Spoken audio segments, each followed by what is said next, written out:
A paragraph regarding the charges on colloidal particles is given. We have to answer the given questions based on the given paragraph. And here the question is, what is the reason for the charge on soil particles?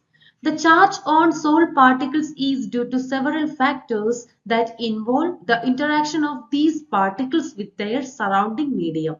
The first one we can say ion adsorption. Soil particles often develop a charge due to the selective adsorption of ions from the surrounding medium. For instance, if a colloidal particle is in a solution containing various ions, it may absorb ions of one type. For example, in a silver iodide salt, silver iodide particles may preferentially adsorb either Ag plus ion or I minus ion. It is depending on the conditions and results a positively or negatively charged surface.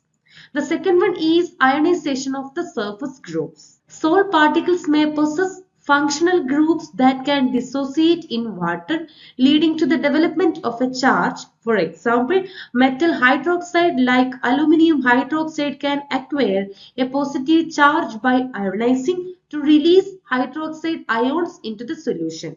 Conversely, proteins can gain a charge by dissociation of the carboxyl or amino groups, depends on the pH. So you can write any of the reason to achieve 1 mark.